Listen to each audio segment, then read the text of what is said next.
Welcome, my fellow Heroclix players, to another advanced strategy session. And right now, we're going to be talking about the Gotham Museum indoor map. Let's start with a brief breakdown of what exactly we have on the map. So you see over here, you have there's your purple starting area for the right. And on the left-hand side, you have your second starting area.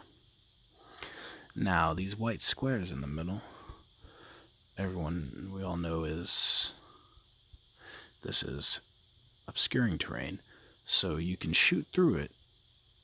You can move through it without getting affected by hindering terrain, but you does not affect when you are shooting. Let's say, for example, you have someone that is, let's say this is it down here as well. So let's say you have someone like Batman Team Ability. Inside the obscuring terrain, they cannot be shot at with a range attack unless somebody has the green on improved targeting, or they have a power that allows them to shoot through hindering terrain or ignore hindering terrain for lines of fire. So again, this only counts as hindering terrain. I'm going to color it green. It only counts for hindering terrain for lines of fire. It does not stop movement, so it's basically a shadow. Now, I like to when I play, I like to think of this as like a movie. So when I move my characters into a situation or into a piece of terrain like this, there's got to be a reason why they're moving in there. And I think about this with all movies. There's always a plot, the beginning, a middle, end. So there's always a reason as to why you're doing something. And so that can be taken into effect with any of your actions, what you do or how you use the characters on the map, or how you even build your team. Let's go a little bit deeper here. This right here, first time I played on this map, this totally ruined me. Because I started over here, and I had a nice little open area spot right in here. This is a good open spot. These are some good open spots. And right here, great open spots. So, one of the cool things about this open spots is you got line of fire all through this area right here. Get rid of this. So you got square. Let's say somebody's right here.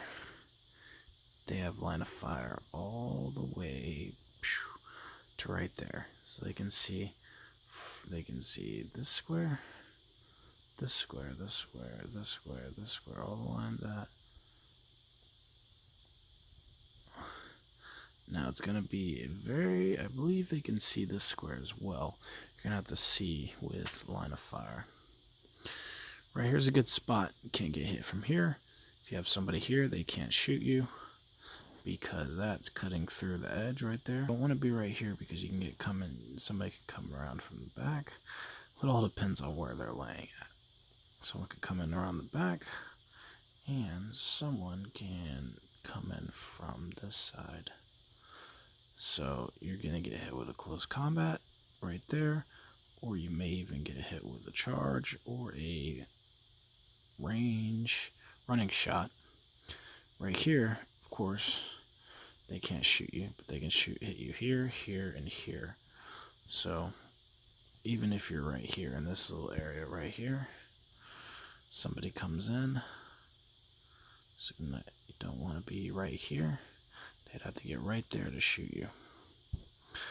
So this circle right here, this is a good spot to be at. Now I know I'm jumping all over the place.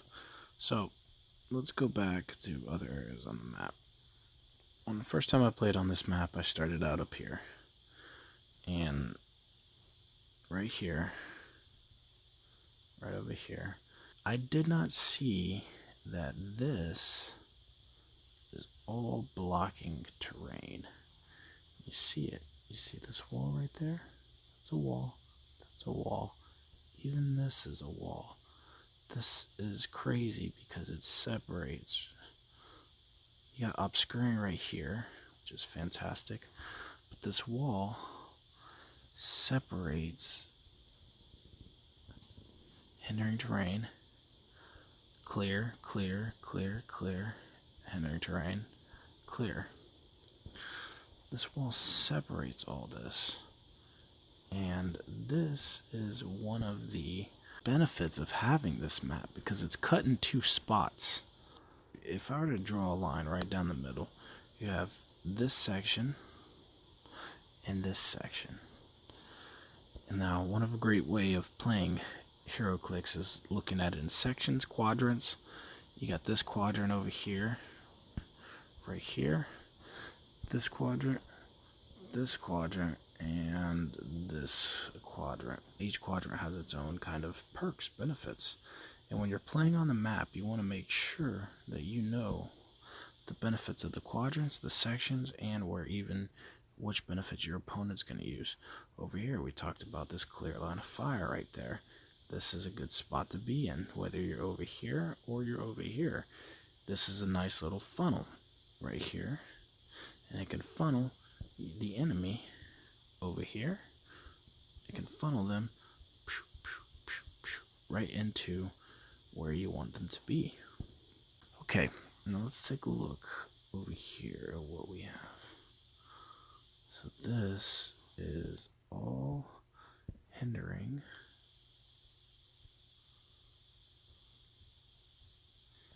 And this is hindering for line of fire purposes, but not for movement. Now we see this giant, it's not even a giant, it's more like a mini wall. This wall is just right here. So it kind of looks like in this section, like these are the items on display, and like your character is going up to look at them, or they're going to hide inside the items so they can't be hit with a psychic blast attack from Darkseid. Over here, you have a little, these are like, this is like a box, but it's not like a full box, like right and down here. And this is, it's not a full square, but it does look like this. This is, so it's not a full square, but that's what's cool about it is because you can move in and you can move out of this area. Come through here, go out through there. Now, let's say you were standing over here. You can have a character right there or right there. In this area, you get a nice little funnel. So you can be right here, attack, and then sidestep over. Or you could even sidestep out and then attack. Maybe you want a running shot. Maybe you want a running shot. 1, 2, 3, 4, 5. Boom, you got a full hit. Hypersonic speed. Let's say you're right here. Hypersonic speed. Run right in. Boom. 1, 2, 3, 4, 5, 6, 7, 8, 9, 10, 11, 12. 12 movement, you move right back to where you started. Or you could even run this way. But this area, clear. Clear and clear. You have a little bit of obscuring right here. A little obscuring too. You can still use that as hindering for line of sight. But this is all clear. Now, if I'm starting over here, this is good for me. If I'm starting right here, I want to bring my opponent into this area, into this half side of the map, because this is where I'm getting the most protection right here. And I have the funnel going on. I have some hindering terrain, blocking terrain right there I can use. And this area right here, this is probably my favorite part of the map. Regardless of whether I'm starting on the right side, this, if I am coming up this way and keeping this funnel over here, this is where I would want my opponent to be, so I can shoot, run back. Now let's go in a little bit more detail about this for both sides, whether you're on the good side, bad side, your side, whoever side you're on. So let's take a look at it. So we got the blocking terrain. There's actually indestructible terrain, I believe. Or indoor blocking, it can't be destroyed. So this is indoor. And then we have some hindering. Got a little bit of hindering. A little bit of hindering right there. And then we also have hindering right here, which is obscuring for line of sight. Got it. So, what do I want in this area? In this area, great spot for stealth. If I have a character, they can hide right in here. They can be safe from lines of fire unless somebody has the improved targeting where it is green circle where they ignore hindering. If they do, they're shooting right through you. Or if they have a power ability allows them to hit, they can get right there. The second thing that is cool about this spot is the walls right there. You have a lot of open space, a lot of maneuvers. So what you can do is you can usually place your whole team in this area, whether it's in this section, if you want this section. 1, 2, 3, 4, 5, 6. 1, 2, 3, 4, 5, 6. This section right here. 1, 2, 3, 4, 5, 6. Now I'm going to go into detail about why you want to place them right there. Let's say you have your opponent's coming at you with 3 characters. They got a perplexer back here, and they have 2 characters. One right here, one right here. 2 characters. Both of range. Let's give both of them range of 6.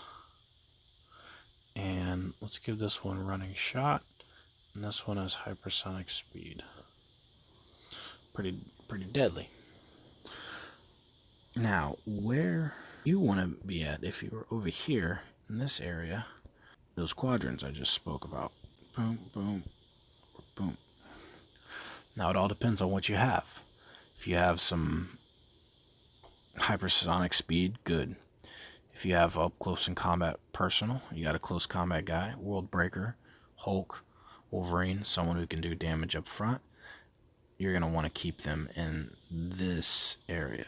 And I know I'm branching out a little bit, but again, it all depends on where they're at and what figures you have. Close combat guys, you want to keep them up here because you're blocking the funnel. This is the tip of the funnel. So, in order for them to get through this, they have to go through your close combat guy. So, it doesn't matter where you put the close combat guy in this section. You put them in here, they can't go through here.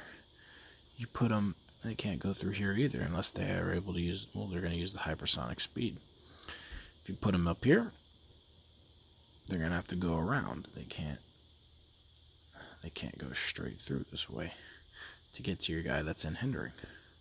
If you had a guy in this hindering down here, the obscuring. Now, another thing that these people, a good spot to put them over here. You could even put them right one of those 2 spots there. They have to move right there. Running shot's going to be hard. They can probably running shot this way or running shot this way. It all depends on which characters you have on the map and where you've placed them. So, with a close combat person, someone that can tie somebody up, keep them in the funnel. Let's say we have a long range person. Let's say they have 8 range. Let's give them 8 range. 8 range is pretty good. 8 range with prob.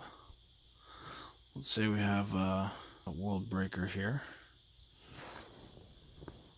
And I may put somebody back here with two guys like this, with a running shot, hypersonic speed, I may put somebody back here, depending on what kind of powers they have or what they'd have.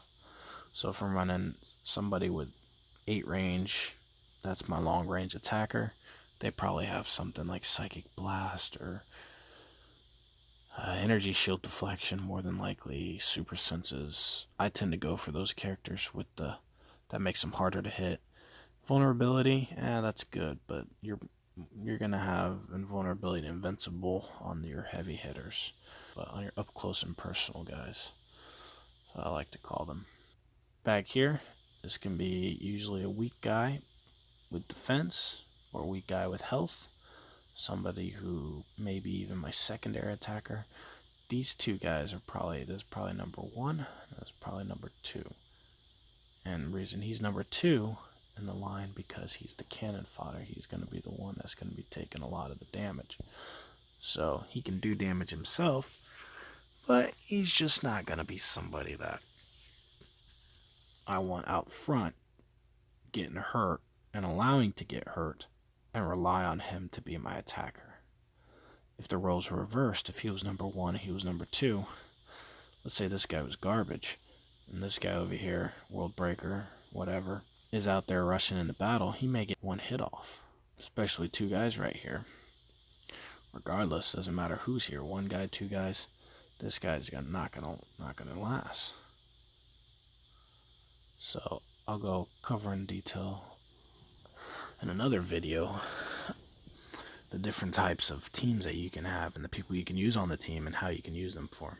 Let's break this. Let's see what we got here. Got the prob up here. 8 range.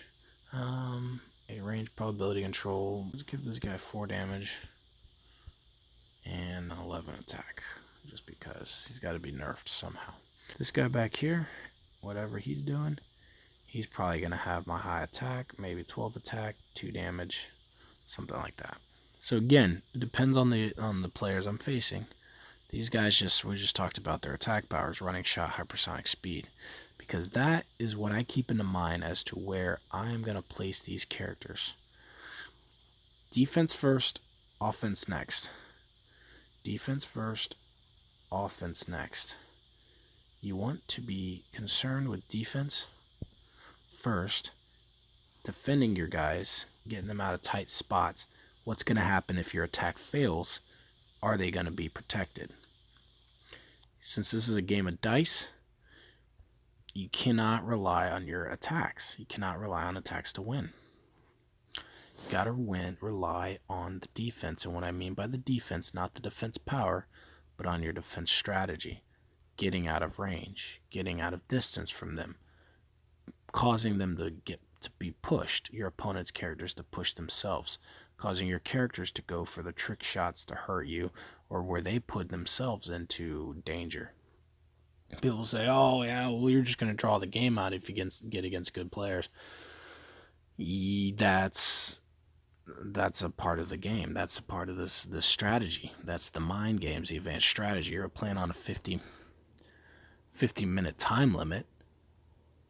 When you're playing against somebody that's as good or even better than you, and you're in the upper echelons, it becomes a mind game. It becomes more of a who's going to make the first mistake. And then the accumulation, both of you guys are really good. Then it boils down to who makes the less mistakes. Who makes the less amount of mistakes. That'll separate, in the end, the champions from the winners. Got this guy back here.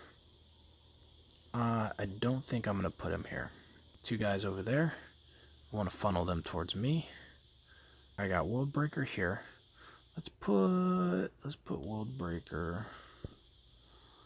Let's put him. Let's see. 1, 2, 3. All right, let's put him right here. I want World Breaker to be right there because I know that World Breaker is very high defense, 18 with invincible. We're going to color him green for World Breaker. Alright, next one's going to be my 8 range guy.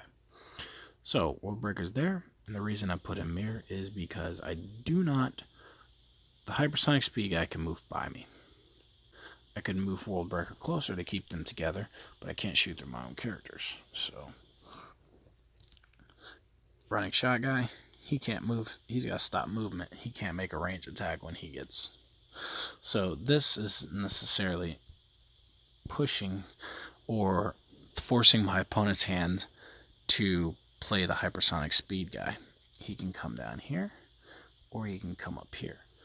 So now that I got World Breaker placed, I can think about this and where do I want hypersonic speed guy to be.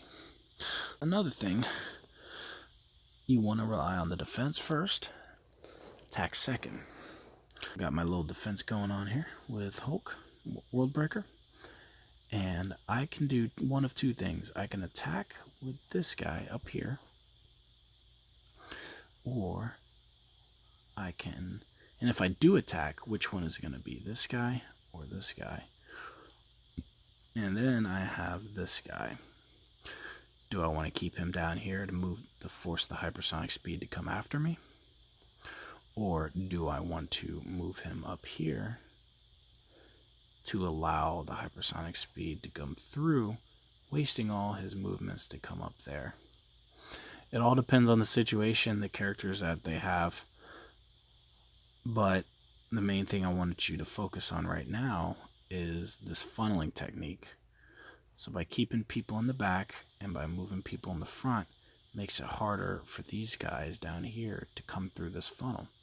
They're stuck there. They only have this option, which is now blocked by Hulk, World Breaker, and then they have this option, which would be blocked, or I could want them to come down that way. And I may want to do that. If I get the hypo to come down here, the hypersonic speed, the running shot guy is now tied up with World Breaker. Running shot probably has high damage. So does World Breaker. They're going to be doing their own thing down there. That's 1 for 1. Now I have 2 people up here. And this guy, the 8 prober, he can prob anybody when he's around here. He can prob both these guys. Maybe if I position him properly, he may be able to prob the running shot guy down here. If I position this guy, let's give him a silver. Depending on where I position him, he may be able to reach the running shot guy. If I position him here, he can see straight through, and then he can see that way. May do that, depending on if I take the attack or not, depending on where I want to go. That is just that quadrant. And for now, we're going to pause right here, and then we'll go into quadrant number 2.